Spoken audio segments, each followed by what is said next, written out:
Hello friends and welcome to this video on Winner's Edge, the series on timeline of British English literature. We have already covered up to the Victorian age and now this video is from modern age and onwards.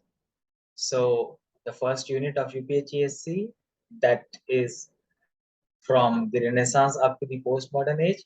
This is the last part of the coverage of the whole unit. You may like to watch the other videos of the series, and the link is provided down in the description box. So, and the whole timeline was also covered before that, so you can check that also. So let's start then. 1848, you may remember I had mentioned in previous video, was the year of European revolutions. It was the same year in which Hugo de Vries, the famous scientist, remember him, who gave the laws of mutation, who rediscovered Gregor Johann Mendel? That scientist de Vries was born in the same year and he died in 1935. Now, you know the pattern by now. I talk about scientists, I talk about philosophers, painters, and thinkers on the left side, and I talk about the writers on the right side, and thus we bring the whole socio-cultural milieu along with the literary milieu. So De Vries was born in 1848. Indians will always remember 1857 because that was our first war of independence. And because it is so easy to remember, therefore I will underline 1857 here on the literature side. This is the year in which Joseph Conrad was born. Take 1 year from that, you get George Bernard Shaw, 1856. He was born in 56. Now Shaw died in 1915, 2 years after we got independence. So Shaw was born when we fought the first war of independence, minus 1 year, that is. And Shaw died 3 years after we got independence in 1950. Incidentally, Shaw got a Nobel in 1925. Okay, so that's about Shaw. But we'll begin with Conrad because in India we begin with the first war of independence. The modern history is pegged at the first war of independence. So we'll peg it at Conrad, 1857. From Shaw, 1856, if you just invert the last two digits, you will get 1865, not only in Kipling, but also in Yeats. So 56 becomes 65, and we meet Kipling and Yeats, both born in the same year, that is 1865. Both got Nobel. Kipling, if I remember, 1907, and Yeats, if I remember, what, 1923, because Tagore got in 1913 and Yeats got 10 years after that. Yeah, this is the way of remembering. So, oh yeah, if I'm wrong, do tell me in the comment box, because I've started forgetting a little bit of it, but still I do remember that 1913 was when for Gitanjali Tagore got his Nobel. Yeats was involved, of course, in the process, and Pound was also involved in the process. Yeats wrote a preface to Gitanjali. So, Yeats, although he's my favorite poet, I like him for this thing, one more thing. So, 1865 was the year in which Yeats was born and Kipling was born. Yeats died in the year in which the Second World War began, 1939, that is. And then you take this 9 and you turn it, rotate it, and you get this 6. So, you see, you can relate Conrad with Shaw and Shaw with Kipling and Yeats with Kipling. So here the network kind of is complete, but then it's not over. You see, Shaw was born in 1856 and Freud was born in the same year. And Yeats died in 1939 and Sigmund Freud, died in the same year. And you may remember that Auden wrote elegy to both Freud and Yeats. So yeah, there are relations between all of them. And then Freud was an epochal kind of thinker. Yeats, an epochal kind of poet. So you got Shaw, an epochal kind of dramatist. So if you call this a triangle, you've got Shaw and Yeats and Freud, all of them 1856, 1939 kind of relation. Then we've got one more 1857 guy, that is Ferdinand de Saussure, born exactly in 1857. here as Joseph Conrad. So 1857 connection between Saussure and Conrad, 56 connection between Shaw and Freud, and 39 connection between Yeats and Freud. So you see the kind of design is forming in front of us. Then we go from Yeats in 1865 to 1866, H.G. Wells. Add one to that, 1867, John Galsworthy. From Galsworthy, 1867, we'll take a pause because Galsworthy got a Nobel in 1932, if I'm not wrong, and he died in 1933, 1 year after that. And we got independence in 1847 and 1947, and H.G. Wells died in 1946. So everything here you see is somehow mnemonically related, pegged at something else. One thing to the other, one thing to the other. There is some kind of relationship between one thing and another. Now we come to Edmund Husserl, the thinker, and Marie Curie, Madame Curie, the scientist. So we'll go from Mahatma Gandhi, who we cannot forget. Remember the Indian connection. So we'll always capitalize on our Indian connection. 1857, 1869, these are the years, and 1948, these are the years that, and 1947, these are the years that we don't forget. So by that connection, the Indian connection to British literature, we'll try and remember everything. So 1869 was the year in which Gandhiji was born. You take a decade from it, and Husserl was born. Add then to that, add almost a decade, that is 8 years, and Marie Curie was born. So you can relate here, all of them. And the time is born. The great thinker, the great scientist, the great politician thinker, all of them are born around the same time. And 1867, the year of birth of Marie Curie, is the same year in which John Galsworthy is born. So, the network continues.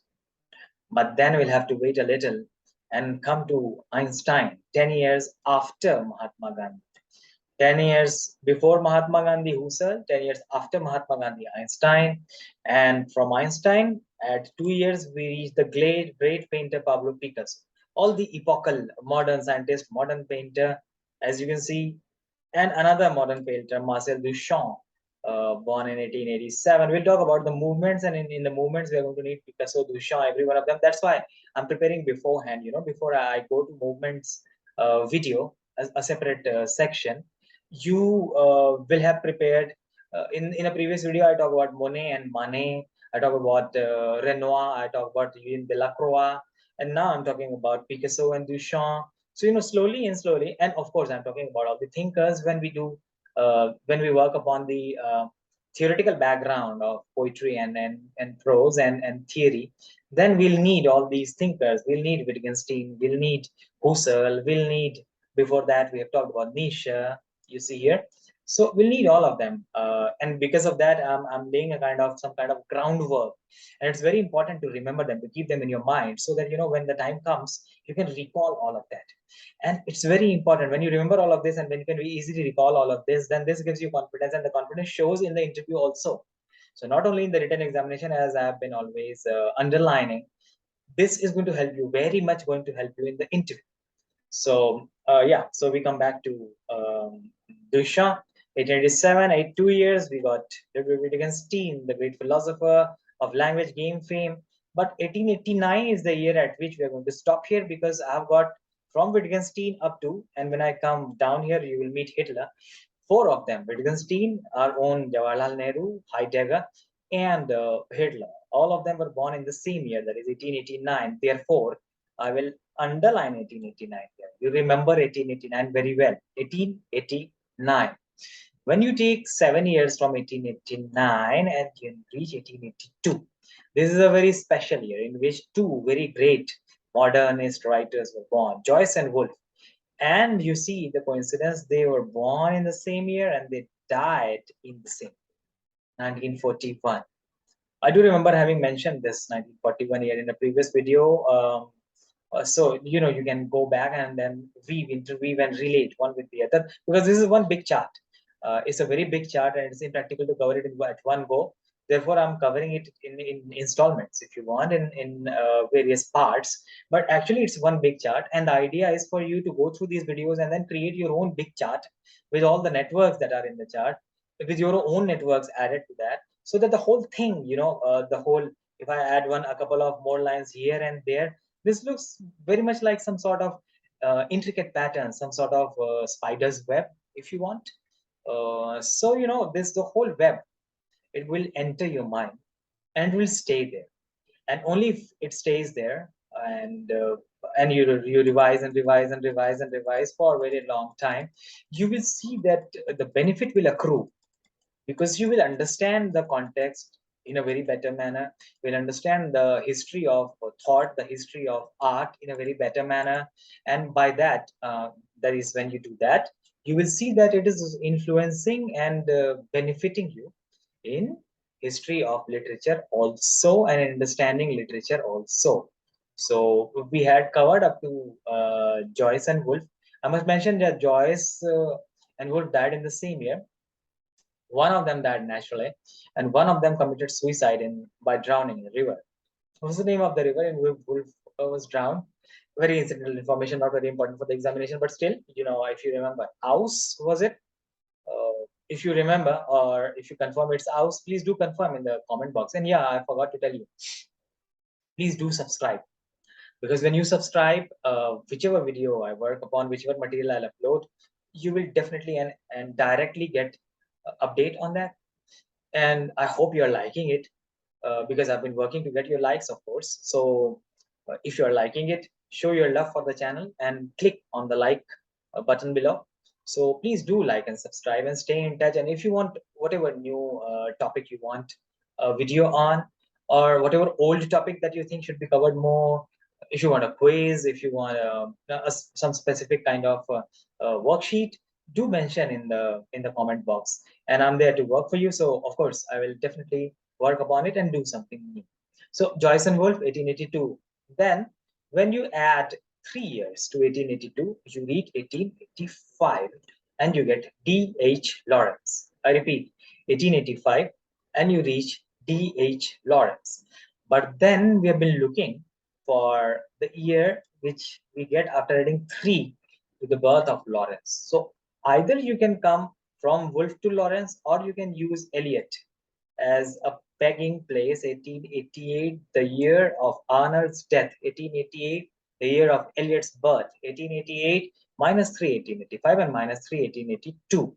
Whichever way you want to go, okay? You can go this way, or you can come this way, depending on whichever direction you want to take, depending on how well you gel with the thing. So now I told you that we will look at Wittgenstein, Pandit Nehru, Heidegger, and Hitler together, all of them in 1889.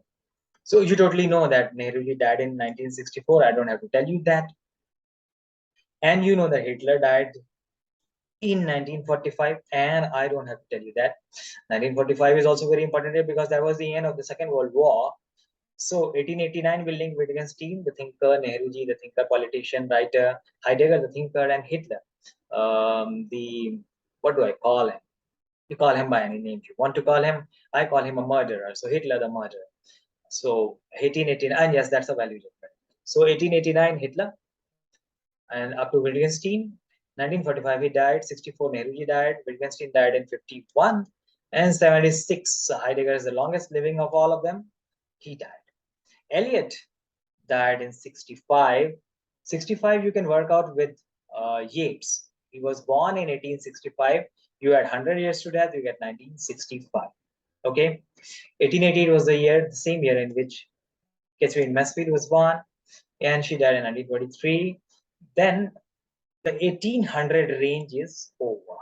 Here you see the 1800 years range in which people were born is over, and now we have reached the 1900 range, the years that begin with 19. So I'll treat with them separately. Let me go a little, because there we have to meet somewhere down there too, a couple of them. So we have got Rushdie, 1947, and Professor Showalter, 1941. But then they are not in our syllabus, so I'm leaving them, but do remember them. Salman Rushdie, 47, and Eileen Showalter, 1941. 1941, remember, was the year of death. Yeah, right? Okay, by suicide, at least by suicide, if you remember. Yes, Virginia Woolf. And if you associate Woolf as the feminist writer, A Room of Their Own, with Showalter as a feminist critic, and Showalter as a fan of great female writers, then you can easily relate Showalter with Woolf and Woolf death with Showalter's birth, the years 1941, both of them. But then we are talking about 19 and 00 something birth. So now we reach 1901, and 1901 was the year in which Edward VII became the king, and the Edwardian age of poetry, it begins at 1901 and goes on up to 1910. That was the same year in which Jacques Lacan was born. So 1901 is the year in which these two things happen. You can relate 1901 directly with George Orwell by adding 2 and get 1903. You may remember that GBS, George Bernard Shaw, died in 1950. So from 1950 of Shaw, you can bring a line down here of 1950, and Shaw and Orwell in death, you may remember them together. And from here 1901, you've got plus 2 Orwell, 1903. Add 1 to Orwell, and you've got Graham Greene. Then you add 2 to Graham Greene and you got Beckett. Beckett, the Nobel awardee, remember? And you do make a list of all the Nobel awardees and learn their names by heart. And when you do that, again, you will need to learn their years of birth and years of death and so on and so forth. So Beckett, 1906, one more year, and Auden, 1907. Take Auden and go back to Levi Strauss, 1908. So 3, 4, 6, 7, and 8, and thus you find a structure. How I mentioned structure with the mention of Levi Strauss. I did not plan to do that. The structure just came to me. Uh, but then it did not just come to Strauss. He worked very hard and long and thought, and then it came to him and he gave it to us. So Levi Strauss, structure, 1908, structure, 1903, 4, 6, 7, 8. This is how we link them. And then you take 2009 and link it with 1999 of Iris Murdoch here, and then 9 here and another 9 here. So Murdoch's 99 minus 80 will give you 19. And this very 80 can be seen here with Roland Barthes.